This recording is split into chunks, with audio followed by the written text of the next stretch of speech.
पिछले कक्षा में हम दहाई में, सैकड़े में, हज़ार में और लाख में सन्निकटन मान निकालना सीखे थे। ठीक है, तो वो पूर्णांक संख्या का निकटतम मान था। आज की क्लास में हम दशमलव संख्या का निकटतम मान निकालना सीखेंगे। तो सबसे पहले दशमलव संख्या का पूर्णांक में निकटतम मान निकालना सीखेंगे। ठीक है, पूर्णांक में निकालेंगे तो बगैर दशमलव वाला संख्या लिखाएगा, उसमें दशमलव नहीं लिखना है, और लिख भी सकते हो का वो भी बताऊंगा। ठीक है, तो देखो दशमलव संख्या का पूर्णांक में निकटतम मान कैसे निकालते हैं। यदि बात होता है पूर्णांक में निकटतम मान निकालना, तो दशमलव के जस्ट बाद वाले नंबर को देखा जाता है।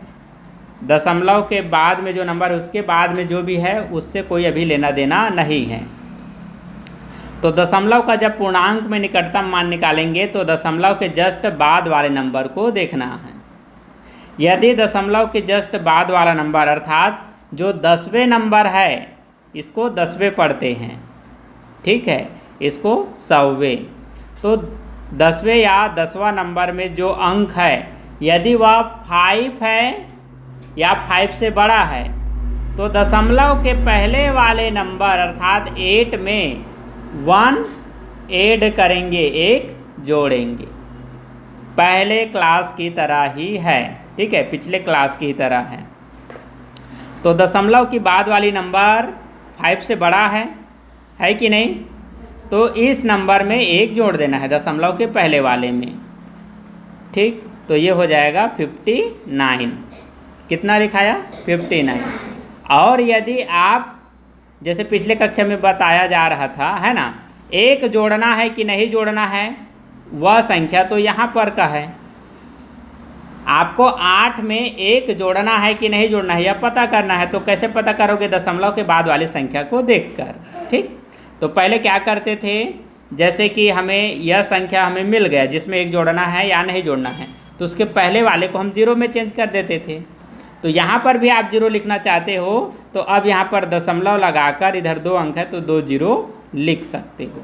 लेकिन दशमलव के बाद 0 0 है तो उसको लिखने की ज़रूरत नहीं पड़ता है, और लिख लेते हो तो भी कोई गलत नहीं है।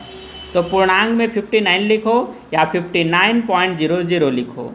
ठीक है, नेक्स्ट।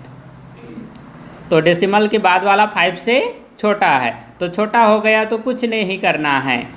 पॉइंट के पहले वाले नंबर को 689 को सेम लिखना है, 689। और इसको यदि आप लिखना चाहते हो तो पॉइंट करके इसके जगह पर आपको 0 लिखना है। ठीक, नेक्स्ट।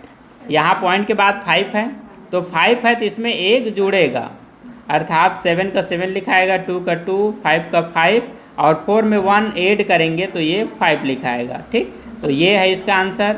या फिर इसी को लिख सकते हो 7255 पॉइंट, इधर 2 अंक है तो 2 0। नेक्स्ट, यहाँ डेसिमल के बाद वाली नंबर 5 से छोटा है, तो छोटा है तो कुछ भी ऐड नहीं करना है, जो नंबर लिखाया है उसी को लिख लेना है, 823। ठीक, यह हो गया आंसर। या फिर लिख सकते हो 823 पॉइंट, 1 अंक है तो 1 0। ठीक, और 0 मत लिखो, वही अच्छा है। पॉइंट के बाद 5 है तो 1 इसमें जुड़ेगा पॉइंट के पहले वाले नंबर में। ठीक है, तो 9 में 1 ऐड करेंगे, क्या बनेगा? 10।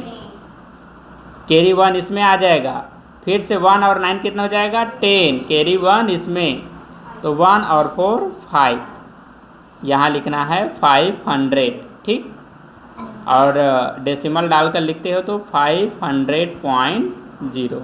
तो 500 लिखना, यहाँ पर 823 लिखना, यहाँ पर 7255 लिखना, यहाँ 689, यहाँ 59। ठीक है, आ गया समझ में? क्वेश्चन नंबर 2, दशमलव संख्या का 10वें में निकटतम मान। ठीक, तो दशमलव के बाद वाले नंबर को पढ़ते हैं, दशमलव के जस्ट बाद में उसको पढ़ते हैं दसवें, दसवें के बाद वाले नंबर को पढ़ते हैं सौवें, सौवें के बाद यदि और कोई अंक है तो उसे पढ़ते हैं हजारवें, फिर और है तो 10,000वें। इस प्रकार से उसके क्रम को बढ़ाते हैं। ठीक है, तो अभी आपको निकालना है 10वें में निकटतम मान। तो दशमलव के जस्ट बाद वाले को पढ़ते हैं दसवें, दसवें का नंबर मिल गया। अब ये 10वें मिल गया तो 10वें के बाद वाले नंबर को 5 से कंपेयर करना है। हर बार वही छो रहा है, कुछ भी चीज़ों में उतना परिवर्तन नहीं है। ठीक है, तो ये रहा 10वें, 10वें के बाद वाले नंबर को 5 से कंपेयर करना है। तो 5 है या 5 से बड़ा नंबर है तभी 2 में 1 जोड़ेंगे। ठीक, तो ये 5 से बड़ा है तो इसमें 1 जोड़ेंगे, तो इसमें बस 1 जोड़ेंगे। यदि कैरी वगैरह आता तब इस तरफ भी आता तो इधर का अंक चेंज होता, तो कैरी तो नहीं आ रहा है, इसलिए पहले इधर के नंबर को लिख लेते हैं। 3529.2 में 1 जोड़ेंगे तो 3 हो जाएगा और 7 का स्थान 0।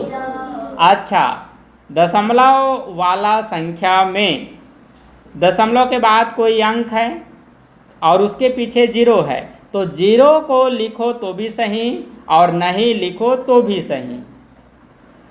ठीक है, दशमलव के बाद यदि कोई अंक है और उसके बाद 0 है तो 0 को लिखो या ना लिखो आपका चॉइस है। अच्छा, इसमें 3 0 और ज़बरदस्ती बढ़ा दिए तो भी ये सही माना जाता है, तो भी ये सही है, क्योंकि ये दशमलव के बाद वाली अंक है।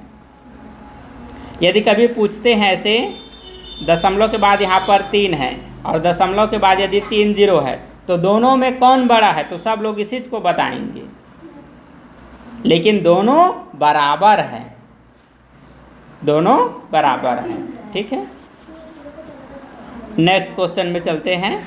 देखो, दशमलव के बाद वाला नंबर 10वें मिल गया। अब 10वें के बाद वाला 5 से छोटा है, तो 5 से छोटा है तो कुछ नहीं करना है, 63.5 और 2 के जगह में लिख लो 0 या फिर 0 को छोड़ सकते हो। नेक्स्ट, पॉइंट के बाद में 6 है तो 6 को कौन सी जगह पर है, 10वें, 10वें के बाद वाला नंबर 5 है तो इसमें 1 जुड़ेगा तो 70 ये हो जाएगा, है ना, 70 हो जाएगा, 782.70। नेक्स्ट, ये रहा 10वें, 10वें के बाद वाला नंबर 5 से बड़ा है, तो ये 10वें मिल गया। 10वें के पहले जो 2 अंक है उसके बदले 2 0 लिख लेना। ठीक है, इधर के अंक में कोई परिवर्तन नहीं हो रहा है तो पहले इसको सेम लिखते हैं, 6534 पॉइंट। ठीक है, तो 10वें वाले नंबर में 1 जुड़ जाएगा तो ये 7 हो जाएगा, उसके पीछे 2 अंक है, 2 0 लिख लिए। अब ये वाला अंक में देखो, यहाँ पर परिवर्तन होगा, ये पूर्णांक संख्या भी यहाँ पर परिवर्तन होगा। ठीक है, तो ये है 10वें, और 10वें के बाद जो 100वें नंबर है वह 5 से बड़ा है, तो ये 5 से बड़ा है। 10वें के बाद ये 2 अंक है तो 2 0 लिख लिए, है ना, और इसमें 1 जोड़ेंगे क्योंकि 10वें के बाद वाला नंबर 5 से बड़ा है तो इसमें 1 जोड़ेंगे तो ये हो जाएगा 10। तो डेसिमल लगाकर कैरी 1 इस पर आएगा। देखो, डेसिमल 3 अंकों के बाद लगाना है, पीछे में 3 अंक है तो इधर भी 3 अंकों के बाद दशमलव लगाना है।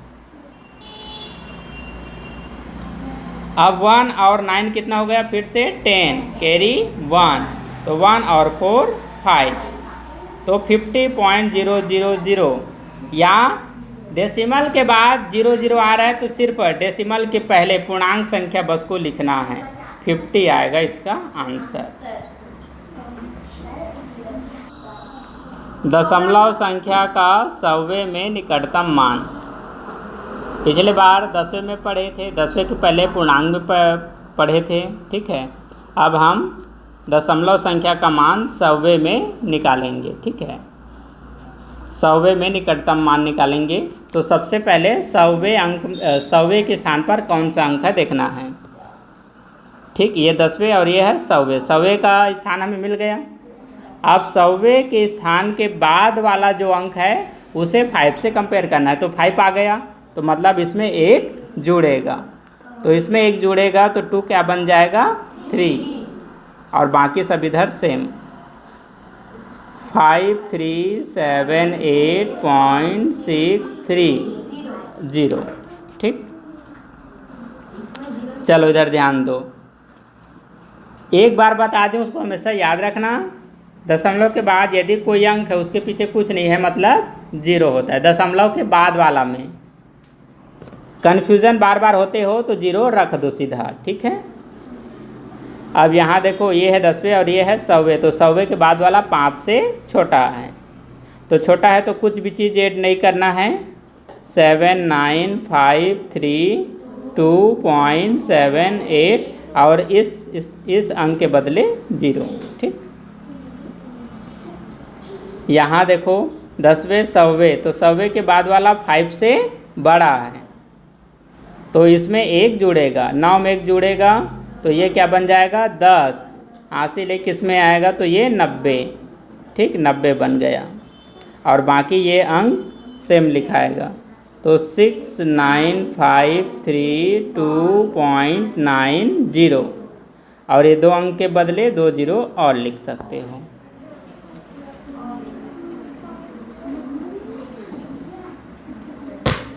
नेक्स्ट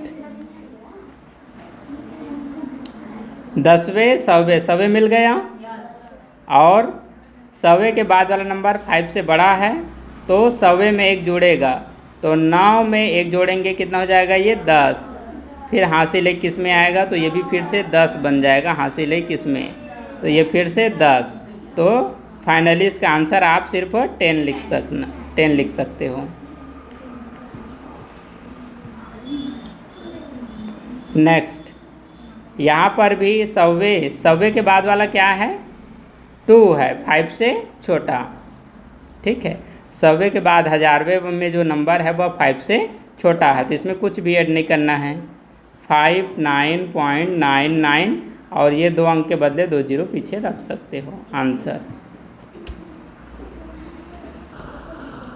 क्वेश्चन 4, दशमलव संख्या का 1000वें में निकटतम मान। ठीक है, तो ये है 10वें 100वें 1000वें। ठीक, तो 1000वें के बाद वाला नंबर 5 से बड़ा है। ठीक है, ये नंबर 5 से बड़ा है तो इस अंक के बदले तो आपको 0 लिखना है और कैरी 1 इसमें 1 जुड़ जाएगा। तो ये हो जाएगा 10 कैरी 1, तो ये 3 5 पॉइंट के नीचे पॉइंट ही लिखना 3 5। आंसर अगला क्वेश्चन का आंसर मैच करो। 10वें 100वें 1000वें, तो 1000वें के बाद वाला 5 आ गया। 1000वें के बाद में क्या है? 5। तो 5 के स्थान पर तो 0 लिखाएगा और 5 है यहाँ पर, इसलिए 8 में 1 जोड़ेंगे तो ये हो जाएगा 9 2 5 पॉइंट के सिद्ध में 0.327। ठीक, ये 10वें 100वें 1000वें, तो 1000वें के बाद क्या है? 2, जो कि 5 से छोटा है। तो छोटा है तो इसमें कुछ भी नहीं जोड़ना है। 777.277 आंसर है ये। ठीक, नेक्स्ट 10वें 100वें 1000वें। इस बार 1000वें के बाद नंबर 5 से बड़ा है इसलिए इसमें 1 जुड़ेगा। तो ये 10 कैरी 1 4 2 पॉइंट 529 नेक्स्ट 10वें 100वें 1000वें, तो 1000वें के बाद वाला 5 आ गया। 5 आ गया तो भी 1000वें में 1 जुड़ेगा, तो 4 की जगह लिखेंगे 582.3586।